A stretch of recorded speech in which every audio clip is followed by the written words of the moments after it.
अल्लाह आमीन। तड़प दिल की ये रंग लाएगी एक दिन, मैं पहुंचूंगा तैबा आमीन या अल्लाह आमीन आमीन अचानक अचानक, आमीन या अल्लाह मैं पहुंचूंगा आमीन या अल्लाह तैबा अचानक अचानक, हुआ फजले मौला अचानक अचानक, मशीयत की सब कार साजी है यूसुफ, मशीयत की सब कार साजी है यूसुफ, हुआ कुछ न होगा अचानक अचानक। सुभान अल्लाह, सुभान अल्लाह।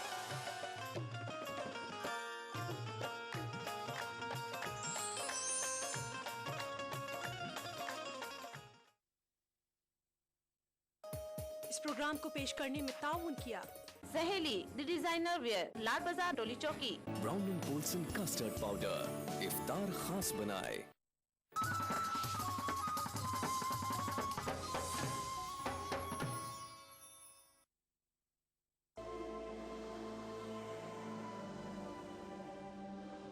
इंसान सदियों से जेवरात इस्तेमाल कर रहा है अपनी जीनत और शख्सियत के निखार के लिए। बतौर मुसलमान हम पत्थरों और कीमती धातों की अहमियत और अफादियत को मानते हैं। इन तमाम बातों को मद्देनजर रखते हुए कोरल ब्रांड्स लाया आपके लिए अनमोल और नायाब तर्ज का एक लॉकेट।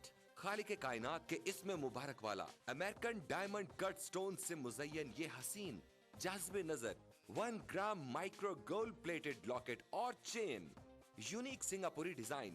ये लॉकेट आपकी शख्सियत को अपनी दमक और एक्स्ट्रा ग्लिटरिंग पावर से ऐसे निखारेगा कि हर देखने वाली आंख दंग रह जाएगी। ये लॉकेट महज जेवर ही नहीं बल्कि खास अंदाज से जुड़े डायमंड कट अमेरिकन स्टोन्स का अनोखा करिश्मा है।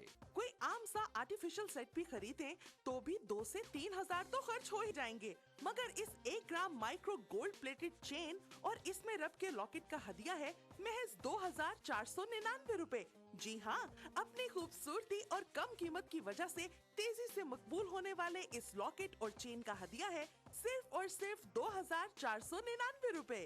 मिलने मिलाने के लिए भारी भरकम जेवरात न सही मगर हल्की फुल्की ज्वेलरी तो लाजमी है। इस्लाम वैसे भी सिन्फे नाजुक के सजने संवरने को पसंद करता है और अगर अपना हार सिंगार अल्लाह के बाबरकत नाम से करें तो फिर तो सुभान अल्लाह। हर दिल को खींच लेने वाला, नजरों को लुभाने वाला, निगाहों में बस जाने वाला ये अनमोल लॉकेट स्क्रीन पर दिखाए जाने वाले किसी भी नंबर पर कॉल मिलाकर अभी ऑर्डर करें और घर बैठे इस रहमतों और बरकतों भरे लॉकेट को हासिल करें। इसकी मार्केट वैल्यू इससे कहीं ज्यादा है मगर रिश्ता अकीदत की वजह से इसका हदिया है सिर्फ और सिर्फ 2499 रुपए। फोन लाइन मसरूफ मिलने या कॉल वेटिंग की सूरत में अपना नाम और शहर का नाम लिखकर किसी भी दिए गए नंबर पर SMS कर दें। हमारा नुमाइंदा फौरन आपसे राब्ता करेगा। जरा सोचें, 2-2.5 हजार में आता क्या है? अगर हर कोई आपसे मुतासिर हो, तारीफ करे, पूछे कहाँ से लिया, कहे उफ कितना सज रहा है तुम पे, तो आपको कैसा लगेगा? इसे दफ्तर में, दुकान पर, घरों में, काम की जगह पर गर्ज कहीं भी पहना जा सकता है। ये वसीला सवाब भी है और बाइस रहमत, बरकत और फजीलत भी। अपने मुनासिब साइज की वजह से ये मर्द और खवातीन दोनों को बहुत जचता है। इन तमाम नगीनों की तादाद और तरतीब बहुत ही खास अंदाज में रखी गई है। इनके नायाब चुनाव में इनकी तासीर और अहमियत का बहुत ख्याल रखा गया है। Super emerging premium quality technology से 1 ग्राम गोल्ड प्लेटिंग के जरिए इस लॉकेट की बेहतरीन धात को महफूज कर दिया गया है जो सोने से भी बढ़कर शानदार और चमकदार है और इसमें जड़े white diamond cut American stones को उसी टेक्नोलॉजी पर तराशा गया है जिस पर दुनिया के अब तक के सबसे कीमती हीरो को तराशा गया है।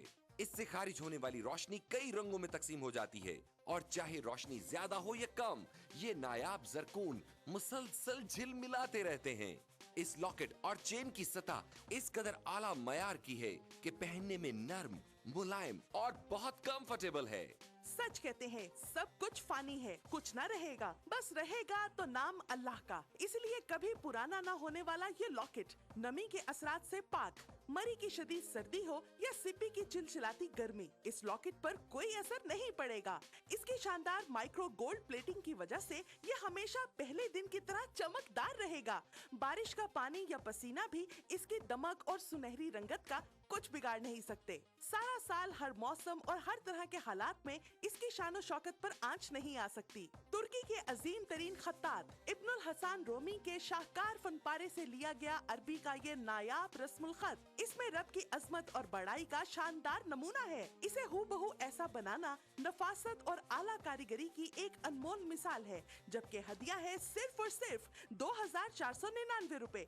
मगर ठहरिए जनाब, यही नहीं, अगर आप आज ही की तारीख में और अभी कॉल मिलाकर ऑर्डर बुक करवाएंगे तो आपको एक और लॉकेट और चेन, जी हाँ, एक और लॉकेट और चेन का तोहफा मिलेगा आपको बिल्कुल फ्री। तो सोचना कैसा? आपकी अब तक की ज्वेलरी कलेक्शन में ये सबसे मुमताज और हसीन लगेगा और इसका हदिया है सिर्फ और सिर्फ 2499 रुपए। तो अभी कॉल मिलाएं और बंदगी के कारवां में शामिल हो जाएं। तो इंतजार कैसा? अपने टीवी की स्क्रीन पर नजर आने वाले किसी भी फोन नंबर पर अभी कॉल मिलाएं। फोन लाइन मसरूफ मिलने या कॉल वेटिंग की सूरत में अपना नाम और शहर का नाम लिखकर किसी भी दिए गए नंबर पर SMS कर दें। हमारा नुमाइंदा फौरन आपसे राब्ता करेगा।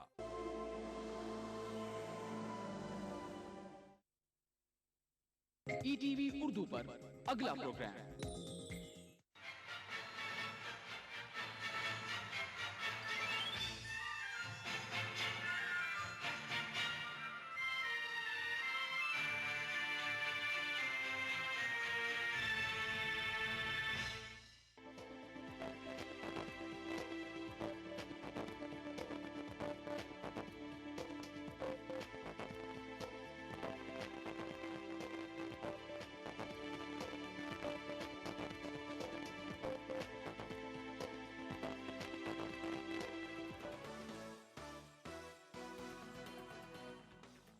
नमस्कार, दुनिया अपडेट में आपका स्वागत है। आइए नजर डालते हैं इस एपिसोड की सुर्खियों पर। मिस्र में मोर्सी की वापसी के लिए मुस्लिम ब्रदरहुड की जोरदार मुहिम, हिंसक प्रदर्शनों में सैकड़ों लोगों की मौत।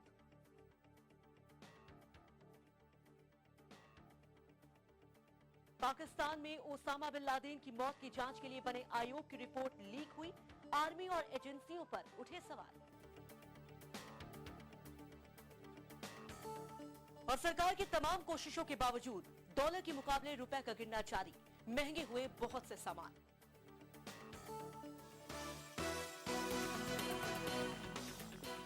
मिस्र में चल रहा राजनीतिक गतिरोध खत्म होता नहीं दिखाई दे रहा।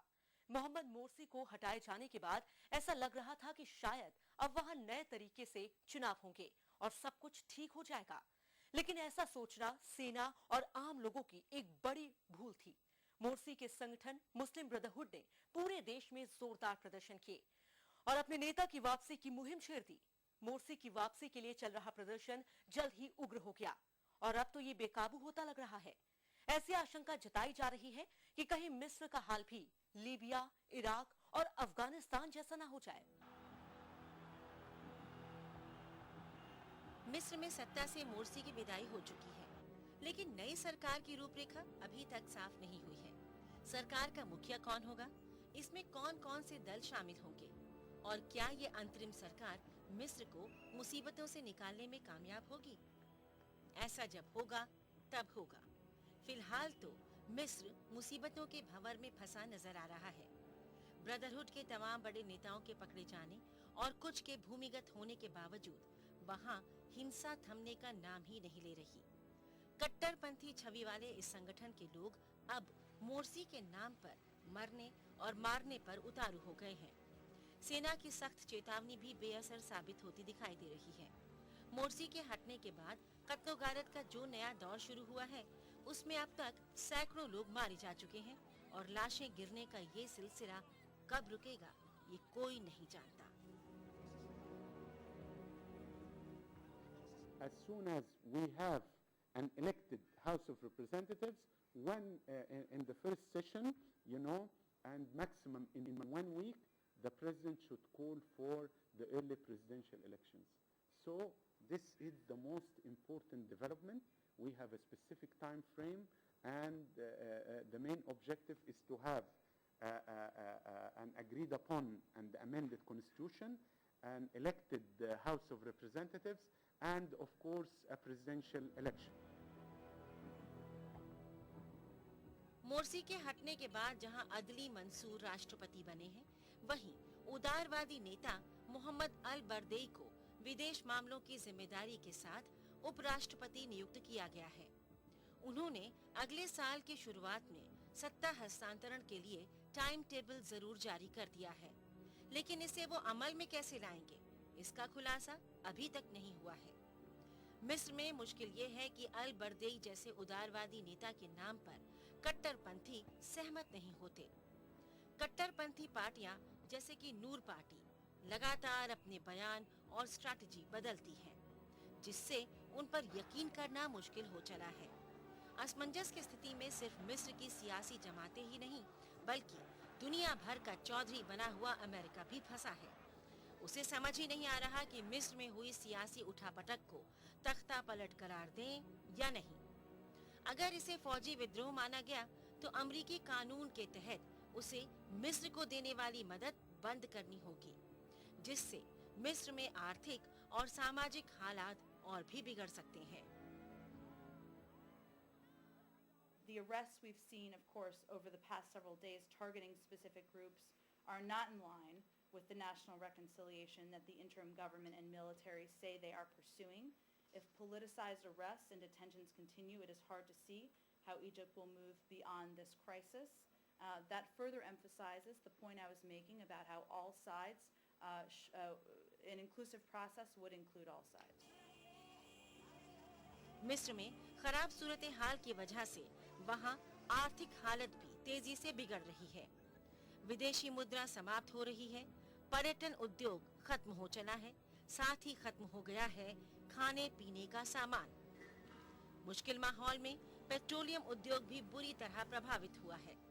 कुल मिलाकर आर्थिक हालात बड़ी तेजी से बिगड़ रहे हैं। वैसे राहत भरी बात तो ये है कि खाड़ी के देश जैसे यूएई और सऊदी अरब मिस्र की मदद के लिए आगे आए हैं। संयुक्त अरब अमीरात ने 2 अरब डॉलर का कर्ज और 1 अरब डॉलर की सहायता राशि का ऐलान किया है। वहीं सऊदी अरब ने 5 अरब डॉलर की सहायता राशि की घोषणा की है, लेकिन ये छोटे मोटे आर्थिक पैकेज मिस्र को कितना संभाल पाएंगे, ये फिलहाल नहीं पता।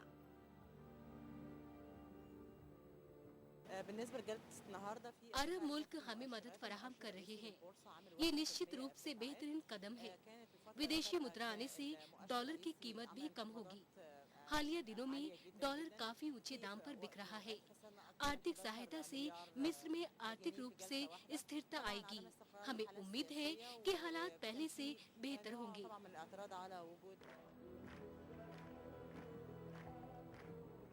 मिस्र में मुश्किलें बढ़ने से सबसे हताश और निराश वहाँ का आम आदमी है, जिसके दिल में तब उम्मीद की किरण जागी थी जब लोकतांत्रिक तरीके से यहाँ सरकार का गठन हुआ था।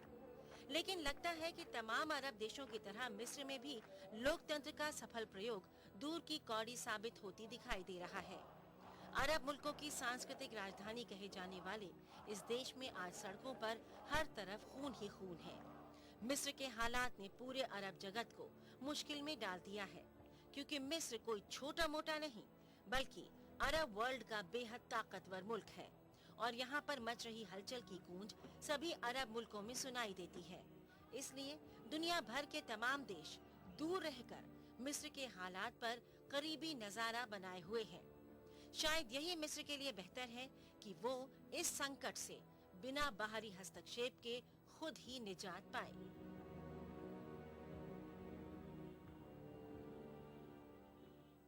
पाकिस्तान में ओसामा बिन लादेन की मौत की जांच के लिए बने आयोग की रिपोर्ट लीक हुई है। इसमें अलकायदा के मुखिया और उसके एबटाबाद में रहने से जुड़ी कई बातें सामने आई हैं। इस सरकारी रिपोर्ट में साफ बताया गया है कि पाकिस्तान सरकार के ढुलमुल रवैये और लापरवाही के कारण ही लादेन इतने लंबे वक्त तक पाकिस्तान में रहने में कामयाब रहा। इस रिपोर्ट से लादेन के ठिकानों और उसके काम की भी जानकारी मिली है। आयोग ने अपनी रिपोर्ट में कहा है कि इस पूरे मामले में पाकिस्तानी जनता को अपमान सहना पड़ा, जबकि इसे टाला जा सकता था।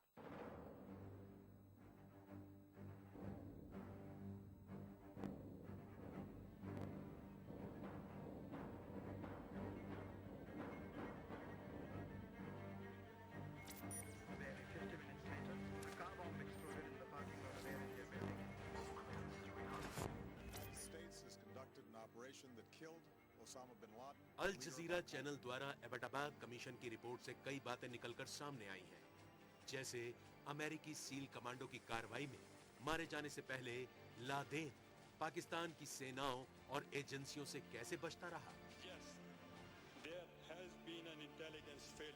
इस रिपोर्ट में पाकिस्तान सरकार और सेना की कड़ी आलोचना की गई है और कहा गया है कि सरकारी सतह पर घोर लापरवाही देखने को मिली।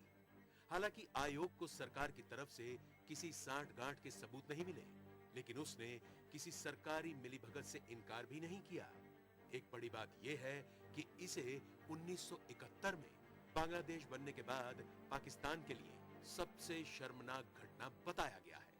This particular report does not name or identify the Pakistani military or the Pakistani ISI in an explicit manner. It alludes to them, but it does talk about a national failure, a collective national failure, and does not make any specific recommendation except to say that an apology should be tendered to the nation.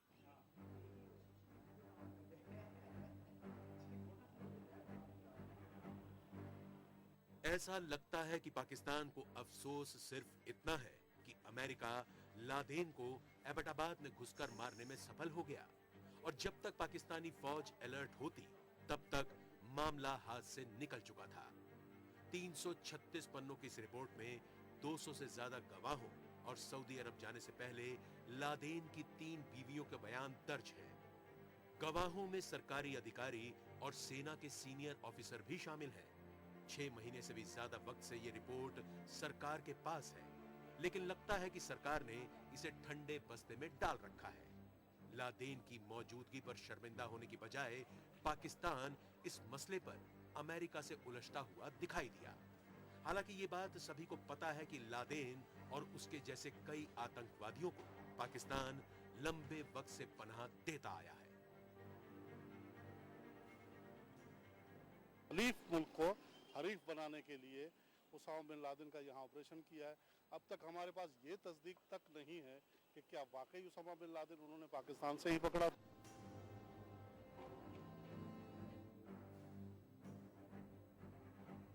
अगर bin Laden के बारे में leak हुई report पर यकीन किया जाए तो इसके मुताबिक लादेन 2002 की गर्मियों में पाकिस्तान पहुंचा था और 2005 में एबटाबाद में बसने से पहले साउथ वजीरिस्तान, बाजौर, स्वात और पेशावर में रहा था। खुफिया एजेंसियों की नाकामी पर पर्दा डालने और उन्हें बचाने की कोशिशों के तहत रिपोर्ट में कहा गया है कि लादेन और उसका परिवार काफी सामान्य तरीके से रहता था। यही वजह है कि वो लंबे वक्त तक पाकिस्तान में महफूज तरीके से रहने में कामयाब रहा। इस रिपोर्ट ने लादेन के बारे में तमाम चर्चाओं को एक बार फिर से जीवित कर दिया है और इसने साबित कर दिया है कि पाकिस्तान किस तरह से आतंकियों की महफूज पनाहगाह साबित होता आया है।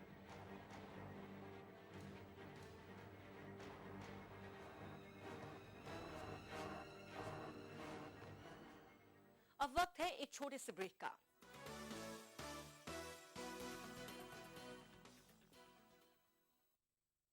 कभी यूं ही जब मिले एक लफ्ज प्यार का, जिंदगी is good, PT in a way, PT is good. Desh Bhagat University, a center of innovation, research and entrepreneurship. International standard UG, PG and doctorate program. Desh Bhagat University, Punjab, your freedom to grow.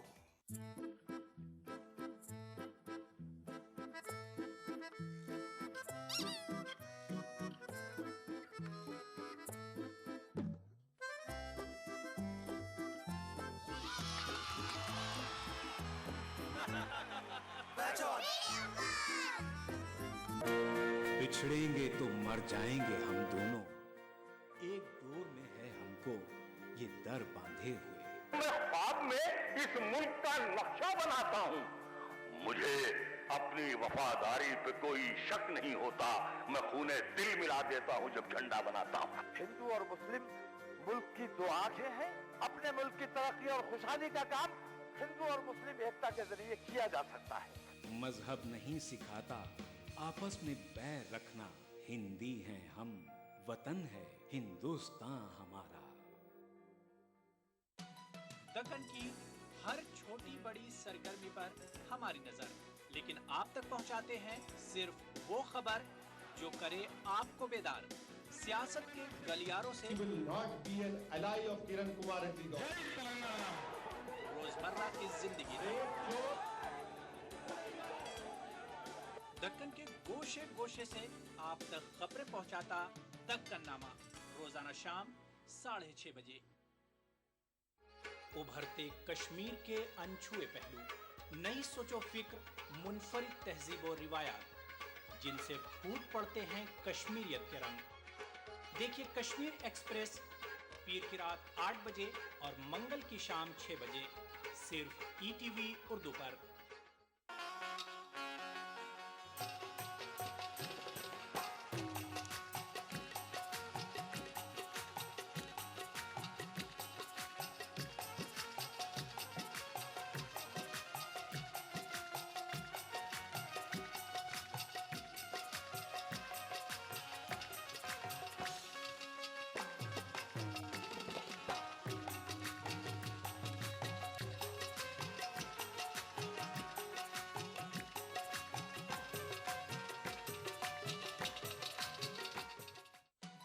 Deccan की हर छोटी बड़ी सरगर्मी पर हमारी नजर, लेकिन आप तक पहुंचाते हैं सिर्फ वो खबर जो करे आपको बेदार। सियासत के गलियारों से रोजमर्रा की जिंदगी दक्कन के गोशे गोशे से आप तक खबरें पहुंचाता दक्कननामा, रोजाना शाम 6:30 बजे।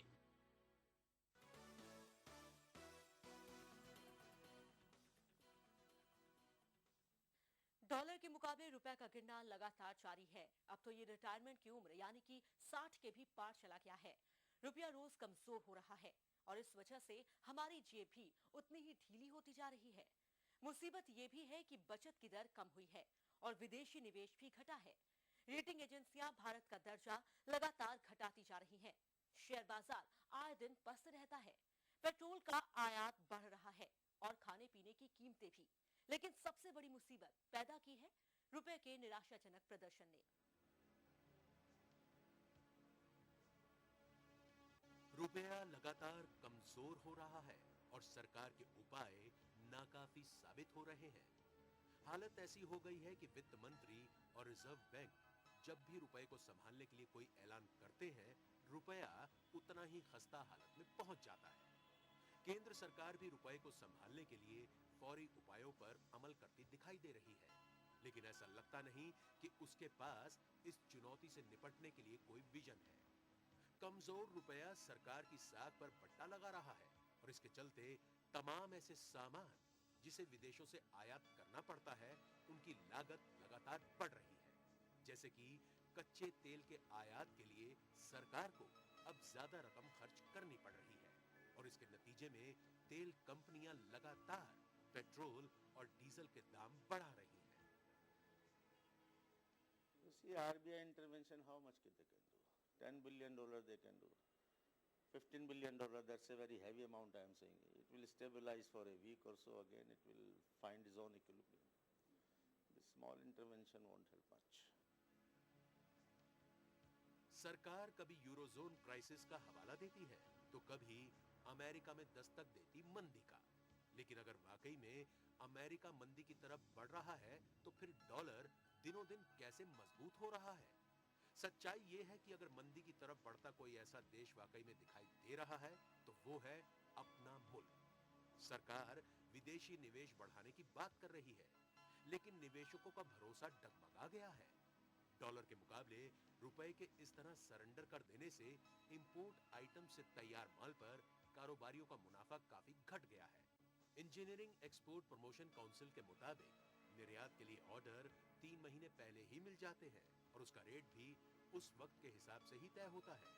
लेकिन रुपए की रिकॉर्ड गिरावट की वजह से लागत 10% से अधिक बढ़ चुकी है, जिसे खरीदार से वसूला नहीं जा सकता, क्योंकि ऐसा करने पर सारा कॉन्ट्रैक्ट किसी दूसरे मुल्क को जा सकता है। अगर रुपया इस कदर ना गिरता तो ना उपभोक्ताओं को परेशानी होती और ना ही बड़े व्यापारियों को।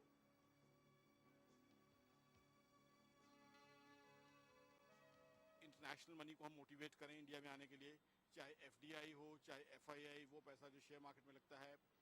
दूसरा ऑप्शन ये है कि हमारे NRI भाई जो US में, कनाडा में, गल्फ में काफ़ी अच्छे से एस्टेब्लिश्ड हैं, उनके लिए कोई बॉन्ड स्कीम निकाली जाए, और हिस्ट्री ये प्रूव करती है कि उनकी बॉन्ड स्कीम में अच्छा वो रिस्पॉन्स लगाते हैं। थर्ड ये है कि हमारे एक्सपोर्टर्स को मोटिवेट किया जाए, इंसेंटिवाइज किया जाए ज़्यादा से ज़्यादा एक्सपोर्ट करने में। और फोर्थ ये है कि हमारे जो अननेसेसरी इंपोर्ट्स हैं उनको डीमोटिवेट किया जाए।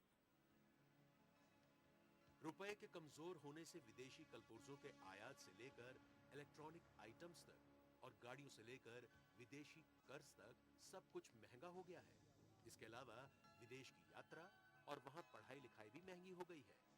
सीनियर सिटीजन की उम्र में आ चुका रुपया आम आदमी के साथ सरकार के दिल की धड़कन भी बढ़ा रहा है, लेकिन वित्त मंत्री अभी भी बार बार यही आश्वासन दे रहे हैं कि ज्यादा घबराने की बात नहीं है।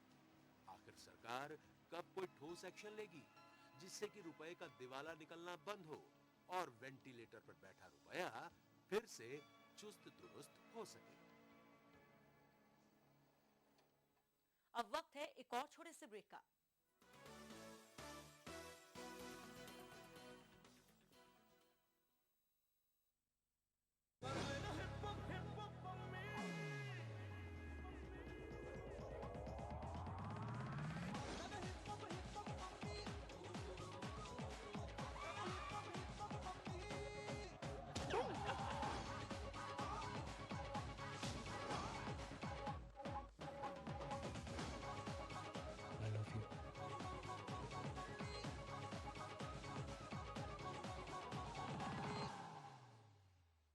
CT Group of institutions known for the best education, best results, best placements. Think of career. Think of CT. शेरदिल जवान मर्दों के लिए जानदार और शानदार जिम वेस्ट, शेरा 5th लाइन जिम वेस्ट। दीवाना बना दे। उभरते कश्मीर के अनछुए पहलू, नई सोचो फिक्र, मुनफरिद तहजीब और रिवायात जिनसे फूट पड़ते हैं कश्मीरियत के रंग।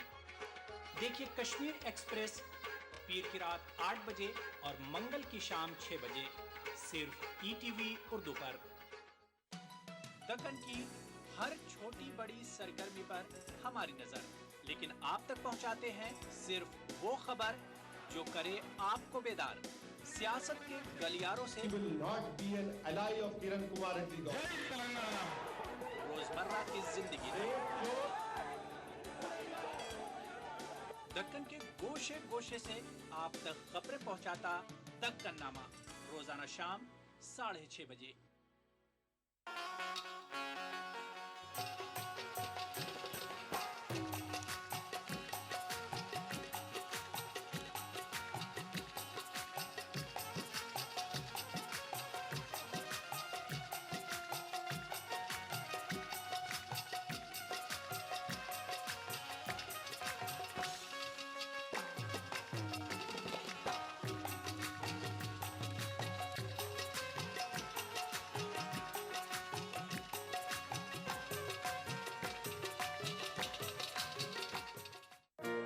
बिछड़ेंगे तो मर जाएंगे हम दोनों, एक डोर में है हमको ये दर बांधे हुए। मैं ख्वाब में इस मुल्क का नक्शा बनाता हूँ, मुझे अपनी वफादारी पे कोई शक नहीं होता, मैं खूने दिल मिला देता हूँ जब झंडा बनाता हूँ। हिंदू और मुस्लिम मुल्क की दो आंखें हैं, अपने मुल्क की तरक्की और खुशहाली का काम हिंदू और मुस्लिम एकता के जरिए किया जा सकता है। मजहब नहीं सिखाता आपस में बैर रखना, हिंदी हैं हम, वतन है हिंदुस्तान हमारा।